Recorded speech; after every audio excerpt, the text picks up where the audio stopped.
চট্টগ্রাম বিভাগের সব খবর নিয়ে সংবাদ চট্টগ্রামে স্বাগত জানাচ্ছি আমি শামিমা ইসলাম। ভূমিদস্যু আর সন্ত্রাসীদের অভয়ারণ্যে পরিণত হয়েছে সীতাকুণ্ডের সলিমপুর জঙ্গল। দখল নিয়ন্ত্রণ নিয়ে চলমান সংঘর্ষ এবং খুনের ঘটনা ঘটছে অহরহ।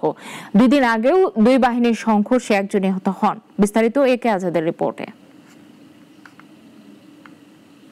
সীতাকুণ্ড উপজেলার জঙ্গল সলিমপুর 2 দশক ধরে অবৈধভাবে পাহাড় কেটে এখানে বসতি স্থাপন করা হয়েছে, যার নিয়ন্ত্রণ নিতে সন্ত্রাসী গ্রুপের মধ্যে চলছে ব্যাপক সংঘর্ষ। রাজনৈতিক পট পরিবর্তনের পর বড় আকার ধারণ করেছে এই সংঘর্ষ। শনিবার ভোরে ইয়াসিন বাহিনী এবং রোকন গফুর বাহিনীর মধ্যে সংঘর্ষের ঘটনায় একজন নিহত হন, আহত হন 25 জন।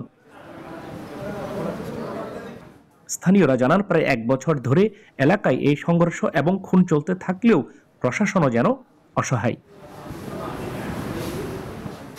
এদিকে রোববার সংবাদ সংগ্রহ করতে গিয়ে লোহারপুর এলাকায় হামলার শিকার হন এখন টেলিভিশনের 2 সাংবাদিক। তাদের জিনিসপত্রও সন্ত্রাসীরা ছিনতাই করে নেয়। চট্টগ্রাম মেডিকেল কলেজ হাসপাতালে চিকিৎসাধীন আছেন তারা। গেছিলাম জঙ্গল সলিমপুর ওই লোহারপুর বলে একটা জায়গা, ওই এরিয়াতে নামছি। ওই গতকালকের ঘটনা নিয়ে আমরা ওখানে গেছিলাম, মারামারির ঘটনায়। জাস্ট আমরা নেমে ওখানে যে দোকানপাট ভাঙছে, যারা ক্ষতিগ্রস্ত হয়েছে ওদের ইন্টারভিউ নিচ্ছিলাম, ফুটেজ নিচ্ছিলাম। ওই সময় আমাদেরকে অতর্কিতভাবে 2 সিএনজিতে করে এসে লোক এসে আমাদেরকে প্রচুর মারধর করে, আমার ক্যামেরা কেড়ে নেয়। আমরা সকালে সেই ঘটনার ফলো আপ সংবাদ সংগ্রহে যাই। ছিন্নমূল এলাকায় যাওয়ার পরেই অতর্কিতভাবে আক্রমণ শুরু হয়। এদিকে হামলাকারীদের দ্রুত আইনের আওতায় আনার দাবি সিটি মেয়রের। আমরা দেখতে পাচ্ছি জঙ্গল সলিমপুর এলাকাটি একটি সন্ত্রাসীদের অভয়ারণ্যে পরিণত হয়েছে। তা আমরা মনে করি ওইখানে যেসব সন্ত্রাসীদের নাম আসছে অবশ্যই অনতিবিলম্বে এসব সন্ত্রাসীদের আইনের আওতায় এনে সর্বোচ্চ শাস্তির বিধান তাদের বিরুদ্ধে করতে হবে। সীতাকুণ্ডের এই সংকটময় পরিস্থিতি নিরসনে প্রশাসনের দ্রুত হস্তক্ষেপ চান স্থানীয়রা। একে আজাদ, নাগরিক, চট্টগ্রাম। নানা আয়োজনে খাগড়াছড়ির বিভিন্ন বিহারে উদযাপিত হচ্ছে প্রবারণা পূর্ণিমা। আষাঢ়ী পূর্ণিমা তিথি থেকে আশ্বিনী পূর্ণিমা তিথি পর্যন্ত 3 মাস বর্ষাবাস শেষে এই উৎসব পালন করেন বৌদ্ধ ধর্মাবলম্বীরা। খাগড়াছড়ি থেকে মোহাম্মদ জাফর সবুজের রিপোর্ট, জানাচ্ছেন ইসরাত জাহান। নানা আয়োজনে পালিত হচ্ছে প্রবারণা পূর্ণিমা। এদিনে তাবিত অংশ স্বর্গ থেকে মর্তে আসেন গৌতম বুদ্ধ, সম্পন্ন করেন 3 মাসের বর্ষাবাস।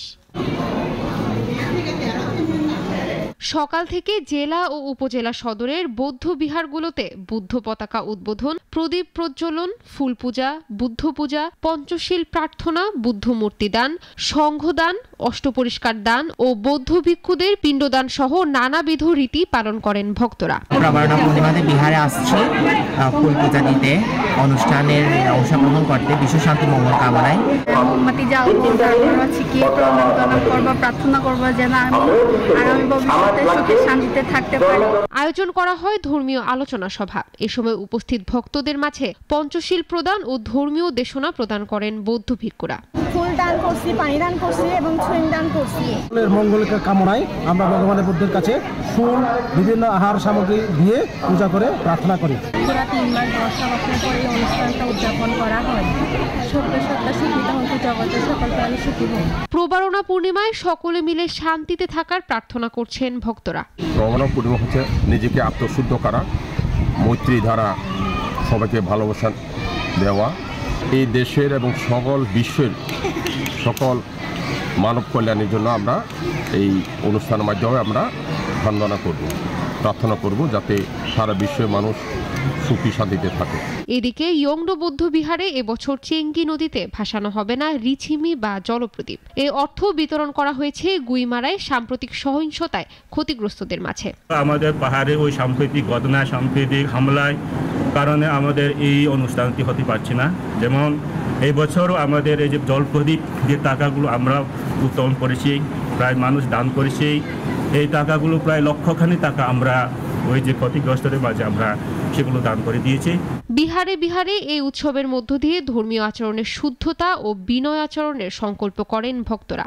সবার মাঝে প্রবারণা পূর্ণিমার বার্তা পৌঁছাবে এমনটাই প্রত্যাশা সকল বৌদ্ধ ধর্মাবলম্বীর। ইশরাত জাহান, নাগরিক। কুমিল্লা মেডিকেল কলেজ হাসপাতালের ঔষধ কেনাকাটায় অনিয়ম পেয়েছে দুদক। এ বিষয়ে অনুসন্ধানের জন্য কেন্দ্রীয় কার্যালয়ে আবেদন করা হবে বলে জানিয়েছেন দুর্নীতি দমন কমিশন কুমিল্লা কার্যালয়ের উপপরিচালক নাজমুল হাসান। রোববার সকালে কুমিল্লা মেডিকেল কলেজ হাসপাতালের অভিযান ও অনুসন্ধান শেষে সাংবাদিকদের এসব কথা জানান তিনি। প্রমাণিত অনিয়মের বিষয়ে কেন্দ্রীয় কার্যালয়ের কাছে পূর্ণাঙ্গ তদন্তের আবেদন করা হচ্ছে বলে জানিয়েছেন দুদক উপপরিচালক।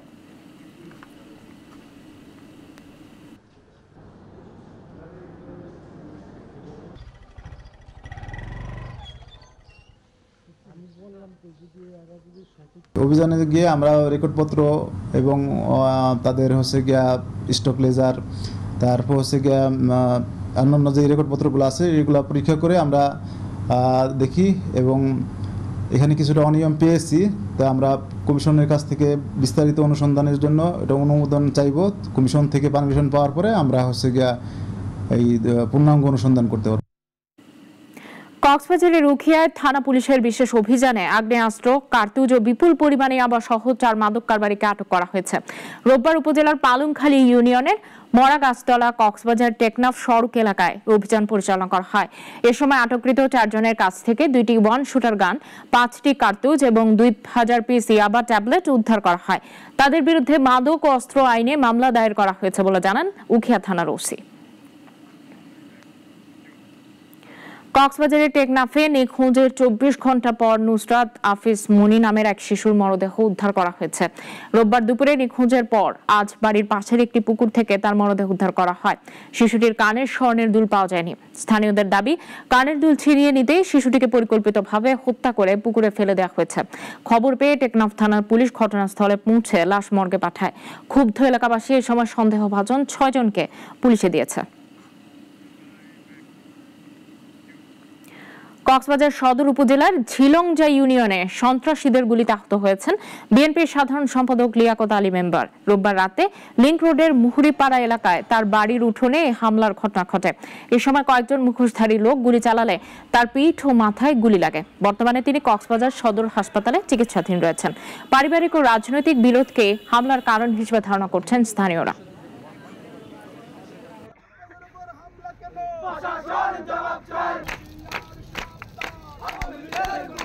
কারণ আমাদের সময় অনাকাঙ্ক্ষিতভাবে একটা দুর্ঘটনা ঘটে গেছে। এখন শত্রুরা আমাদের ঝিলংজা ইউনিয়নের সেক্রেটারি জনাব লিয়াকত আলী মেম্বারকে নির্মমভাবে গুলি করে হত্যার উদ্দেশ্যে। যদি কোনো সুরাহা আমরা না পাই, আমরা আগামীকাল থেকে কর্মসূচি ঘোষণা করব।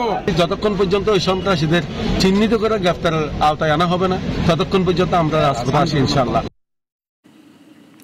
ব্রাহ্মণবাড়িয়ার বিজয়নগরে বিজিবির অভিযানে ভারত থেকে পাচার হয়ে আসা 7830 কেজি ফুচকা জব্দ করা হয়েছে। পরে উপজেলার ইসলামপুর থেকে আনুমানিক 46,98,000 টাকার ফুচকা উদ্ধার করা হয়। গোপন তথ্যের ভিত্তিতে এই অভিযান পরিচালনা করে বিজিবি 25 ব্যাটালিয়নের ট্রানজিট ক্যাম্পের সদস্যরা। এ সময় বস্তায় পরিত্যক্ত অবস্থায় বিপুল পরিমাণ ফুচকা জব্দ করা হয়, তবে কাউকে আটক করা যায়নি। জব্দকৃত ফুচকা আখাউড়া কাস্টমস অফিসে জমা করা হচ্ছে। ব্রাহ্মণবাড়িয়ার আখাউড়ায় 30 লিটার দেশীয় চোলাই মদ সহ এক ব্যক্তিকে গ্রেফতার করেছে পুলিশ। শনিবার বিকেলে রাধানগর হাজি মহল্লা এলাকায় অভিযান চালিয়ে তাকে আটক করা হয়। এসআই জাহিদুল কাদেরের নেতৃত্বে অভিযান পরিচালিত হয়। উদ্ধারকৃত মদ জব্দ করে তার বিরুদ্ধে মাদকদ্রব্য নিয়ন্ত্রণ আইনে মামলা দায়ের করা হয়েছে। চট্টগ্রামে আনোয়ারার বটতলী ইউনিয়নে লিফলেট বিতরণ ও গণসংযোগ করেছেন বিএনপির মনোনয়ন প্রার্থী ও চট্টগ্রাম দক্ষিণ জেলা বিএনপির আহ্বায়ক কমিটির সাবেক সদস্য মোস্তাফিজুর রহমান।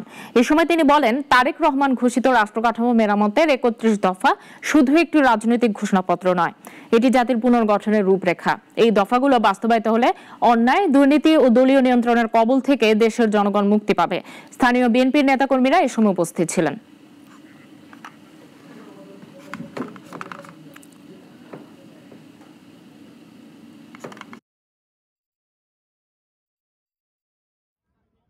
এখন এ পর্যন্ত।